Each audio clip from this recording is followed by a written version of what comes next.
Huh?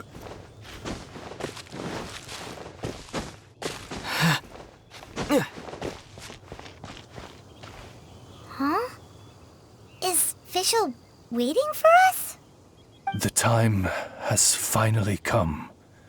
Though it brings main Fräulein no joy to do so, there is something she must announce to the assembled populace.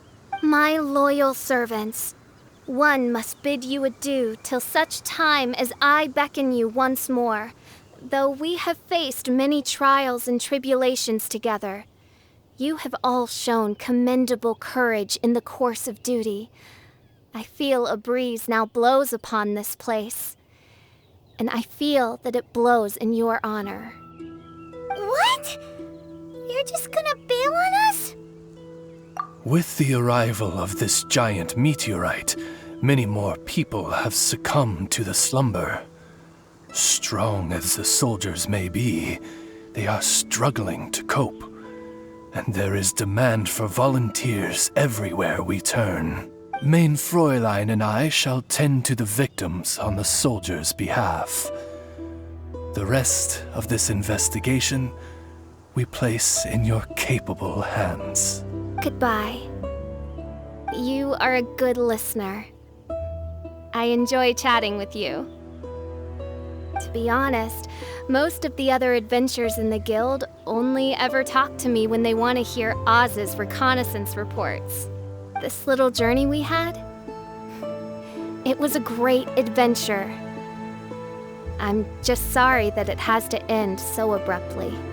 Huh? You're talking a little weirder than you normally do. Oh, yikes. What am I doing? I totally broke form. What main Fräulein means to say is that the mystical mysteries that vex and perplex are bound to be effortlessly extinguished by the advent of your commendable courage and wondrous wisdom.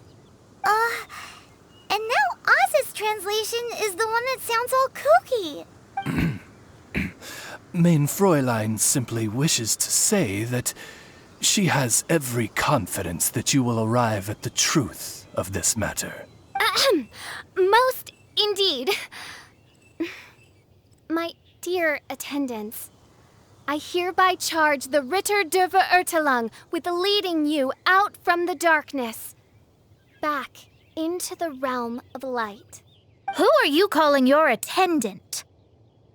We will meet again. Once this matter is concluded, I propose that we all get a drink together. Well, now we're 2 people short. But let's not get hung up about that. The good news is I found something else out. I shaved some dust off the meteorite and used it to do another reading. It was actually really effective. These rocks have been around for hundreds, maybe even thousands of years. Leonard must have lived a very long time ago. The meteorites carry his will and can pass it on to others. In other words, centuries on from Leonard's life, and the strength of his will is not diminished one bit. A guy from the distant past with a burning ambition to scale the highest mountain. I'd be willing to bet that he was an adventurer. Just like you. An adventurer? That does explain his obsession with mountain climbing. Our approach so far has been too passive, and time has been against us every step of the way. We need to change our strategy, and we need to attack this problem at its source. Paimon agrees. From now on, we need to put Leonard at the center of everything we do. Yes, because if the meteorites carry Leonard's will with them, then it's precisely as Fischl said. The rocks are, in a sense, a curse. I'm a little incredulous, but it turns out her blind guess was actually spot on. No, I'm a respectable astrologist, and I shouldn't stoop to that kind of criticism. Anyway, all we need to do now is remove the curse. Okie dokie. Since we've got a historical adventurer on our hands, Paimon thinks we should pay a visit to the Adventurers Guild.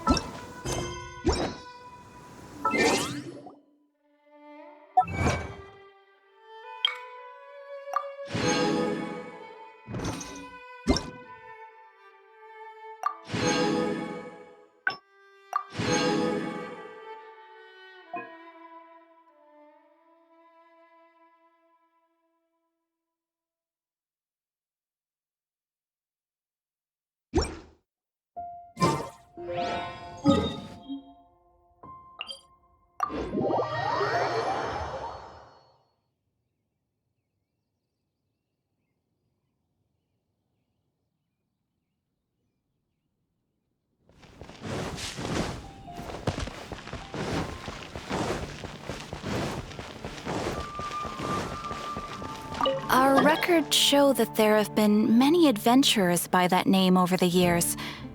It is impossible to know which one you refer to. However, I do recall that there is a book in the library authored by someone called Leonard. Perhaps you should take a look?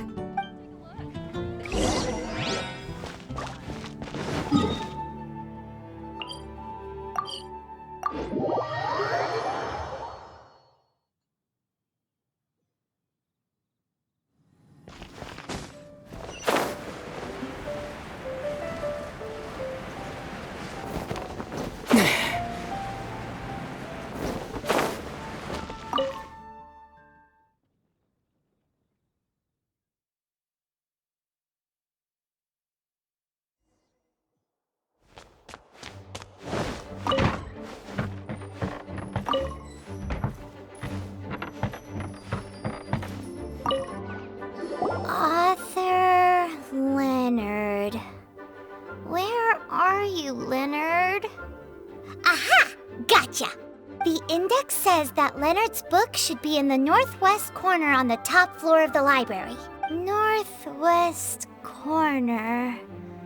Should be right over there.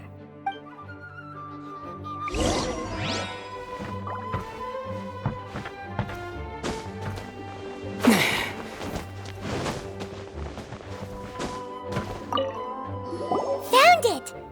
Of Mountains and Seas, a guide for adventurers written by Leonard. But the words have faded, and there are even pages missing. Paimon's got no hope of reading this.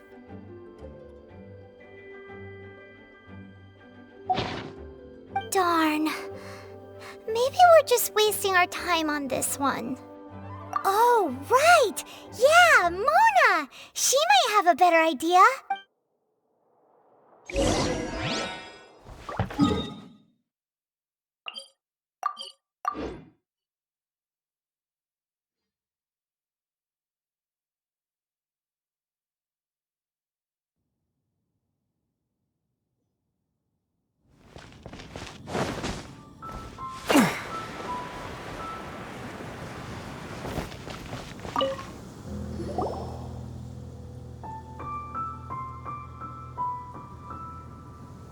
Look what we found! Leonard wrote a book! Ooh, let me see.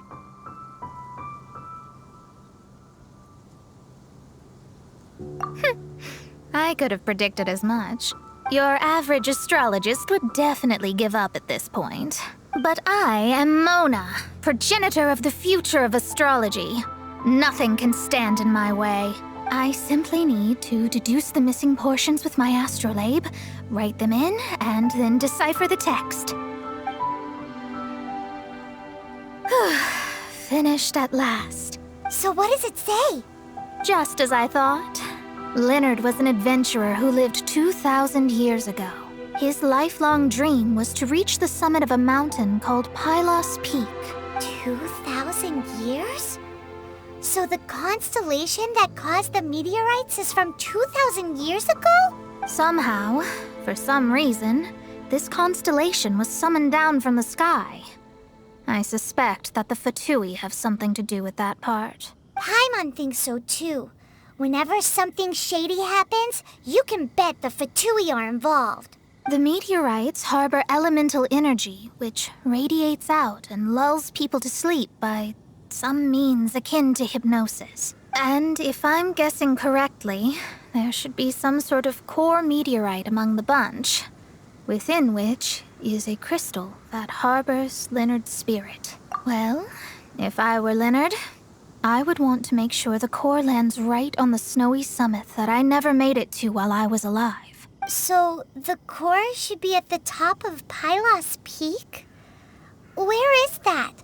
Paimon's never heard of it before. It's the first I'd heard of it too. So I compared the map from the book against the current topography of Mondstadt. Apparently, Pylos Peak no longer exists.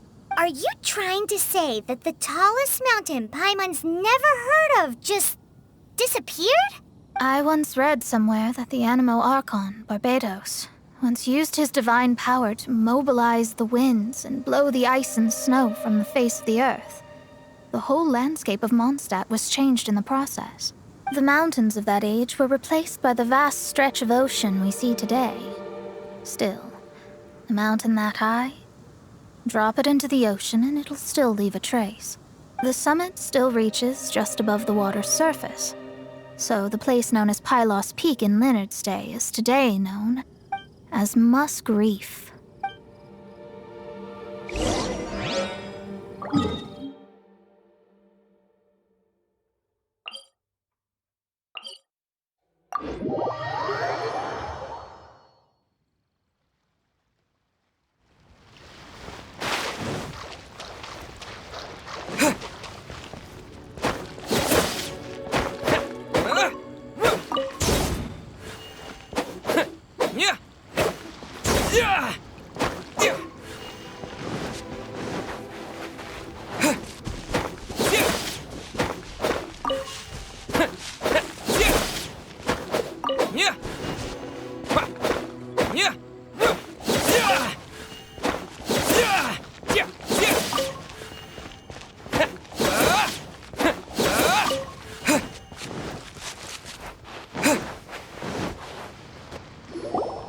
Oh, so this is Pylos Peak.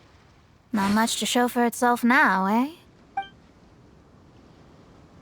Looks like someone beat us here. Is this like a popular tourist spot, or... Ah, it's you! Huh? You again. Look at the state he's in. Was he in that dream just now? He managed to extricate himself from the dream on his own strength? How is that possible? Just because you are powerless to do something does not mean that I am. You're too late anyway. I finished my research. We knew it! This was all a dirty trick by the Fatui! Save it! No more fun and games for me today. I'll come for you when I'm good and ready. You entered the dream they've all been having, didn't you? How much do you know about Leonard? Leonard? Who's Leonard? Whatever. I have bigger fish to fry. I've discovered something far more important. And far more terrifying. What?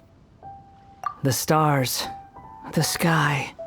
It's all a gigantic hoax. A lie. The stars are a lie. What are you talking about? Is this some kind of astrological debate between you and Mona? Because if so, surely you can come up with a better argument than the stars are a lie. Seriously, who's gonna fall for that one when you can just lift your head up at night and see them up there twinkling away? Oh, you are so naive, it kills me. Still, can't really blame you. After all, I used to believe the same thing myself. Up until a few moments ago, that is. A few moments ago? You mean... Look, I really don't have the time to do this right now. What was the jester thinking? He must have had some inkling of what we might discover on this mission. Would it really have been so difficult to give me a little forewarning? Or maybe he just wanted to give me a fright. Time for me to go out and find the truth. So long, suckers. Oh, can you believe that guy? He calls us suckers and then he just trots off.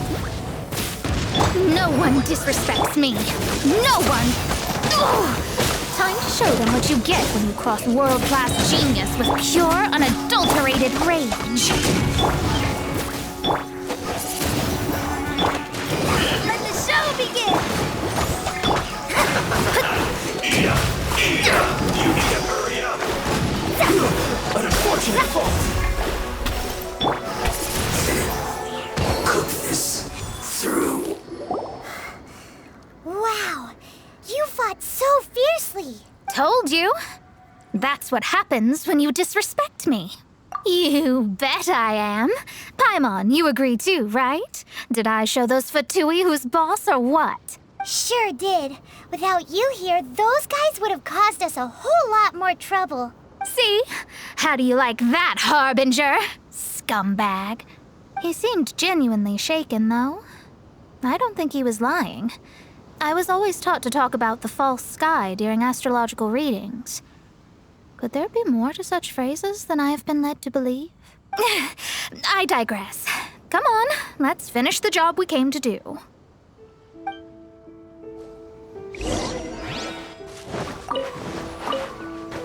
Whoa, this must be the core. It looks totally different from all the other meteorites. It's way more shiny. This stone harbors an unbelievable amount of elemental energy and human desire. It's the core, all right? Yes. Otherwise, the victims will never wake up. This core is the root cause of everything that has happened.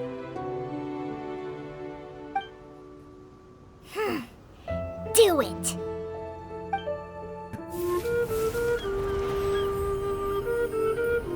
With ropes, we can scale mountains. With boats, we can sail the seas. By age 40, I had conquered every last domain. Pylos Peak alone defeated me. As an adventurer, and well, maybe in other ways too. Now, I am approaching the end of my life. Many times I have sat and stared up at that peak as the boundless snow slowly engulfed me. It is a beast without weakness, the merciless face of the world. It fills me with fear. And when an adventurer loses courage, they can no longer climb mountains. My mountaineering days may be over, but I have a greater ambition now. Humans create tools to conquer nature, and when nature conquers them in return, they create better tools. Where our legs cannot take us, maybe our tools can.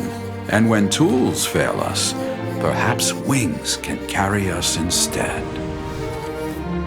My dear friend, I leave you my designs for the wings of incompletion.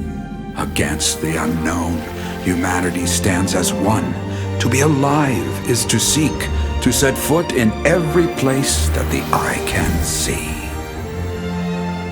I have little time remaining, though the wind has not yet come for my soul. But between us and your children, students, and friends, I believe that someone will reach that place at last.